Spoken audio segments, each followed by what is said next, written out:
So let's go back to that story that seems to be upsetting a lot of people. I don't know when last we had this many comments on a viewer question. Let me just remind you what we're talking about. Opposition parties are concerned about these reported changes to the Ministerial handbook. If you missed what happened, apparently amended back in May, it's removed the limit, it's removed the cap on municipal utilities for ministers. Back in 2019, the version of the handbook then, there was a limit of 5,000 Rand for water and electricity. And this is the kind of question we're asking you. But that provision has now been reportedly removed. Well, let's bring into the conversation, I'm sure, a furious head of legal from Outa, Stefanie Fick, joining us this morning. Stefanie, good to have you back on ENCA. I appreciate your time. And I just want to make sure I haven't misunderstood this story. Basically, up to earlier this year, there was a limit of 5,000 Rand. All of us taxpayers were paying for water and electricity for ministers. Now, if I understand this correctly, there is no limit. Am I right? Yes, I think I understand it the same way you do, and I think a lot of people are furious. Let me just this proviso. You know, the first question that comes to mind is that, you know, on what can we spend this amount of money that is now been given to ministers who's already earning big salaries. We're not talking about cents and pennies here. But then on the other hand, you know, the next question that comes to mind is, you know, aren't there political parties that can hold one another to account to make sure that this doesn't happen? And I'm also wary and mindful of the fact that this is the type of, you know, sort of political play that's out there because we are moving towards a 2024 election. So one has to be careful on the one hand, but on and asking, you know, isn't there people that can hold people to account, making sure that this doesn't happen? You know, let's stop talking about it and let's do something about it. Is it always civil society that has to be angry about these things and do something about it and making sure that, you know, putting it out there so that there's a public discourse and hopefully someone listens and make sure that this doesn't happen? But to come back to, I think a lot of people, I think it's disappointment that, you know, that despite that all of us are sitting in the dark, you know, and let's move away from, you know, the middle and upper middle class that's complaining about the fact that they, you know, sometimes do not have electricity. What about the individuals that do not have electricity at all? The fact that, you know, I don't think we have provided electricity and water and some of the basic human rights to each and everybody in South Africa. It is, we really have to look at a bloated salary bill.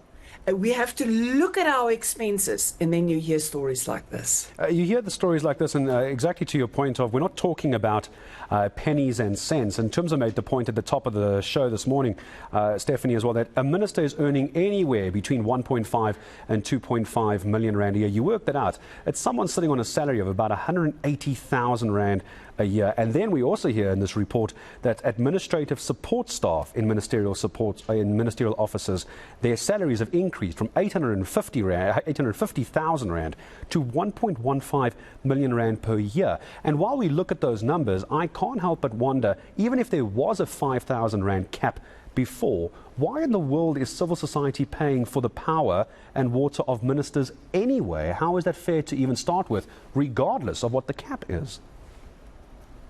Yeah, I hear you, and we can, if you have a, you know, a politician in here or a minister, they will probably say that they, you know, they need to have some perks in the job. And let's just objectively, you know, there are jobs with certain perks, and you know, if you in other areas there's perks, and you know, people not paying. For example, if I'm not mistaken, your judges, for example, because they deal with tax and so on, there's some tax brackets and all of that. So perks. I mean, we have to accept that there's certain perks, but I think you need to look at perks in what is the existing circumstances. You know, what is the economic position we as South Africans found ourselves in?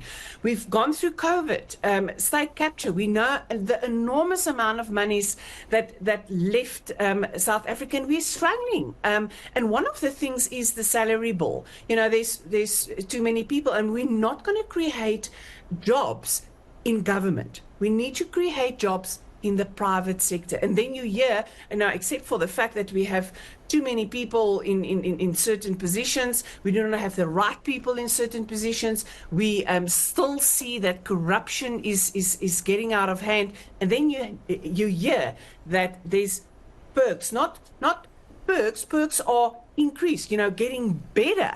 And I don't think that makes sense. And one should talk about it. One should get the politicians and one should get the president and ask, why? How does that make sense in our current position? And I would ask that of any politician.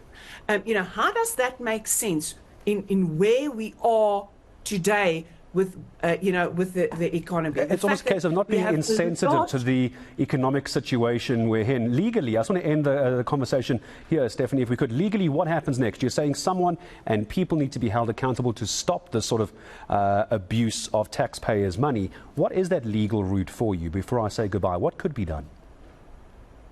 Well, unfortunately, this is not legislation. I mean, it's only a rule book. So I think, firstly, I sort of blame some of the other political parties that apparently know about this, and that they should hold people to account, not necessarily legal, make sure that these types of things do not happen.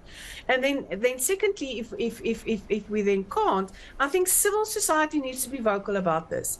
We are already struggling in a tax base that's very small, that has to cater for all the expenses. And instead of, creating trust in that our taxes are used for the right things, and everybody in this country pays tax, everybody, is that we hear these things. So I think, firstly, the route is to be vocal about it, keep it there, and put the pressure where it belongs. And then legally, obviously, one has to go and see if there is a legal process one can tackle in order to make this happen. But why? Why should we spend more money in getting something done that shouldn't have happened in the first place? Absolutely. Stefanie Fick, I appreciate your time as always. We're going to stay on top of the story. It's going to infuriate a lot of people. Outa's head of legal, Stefanie Fick, joining us about this cap removal for water and electricity that taxpayers are paying for ministers. We're heading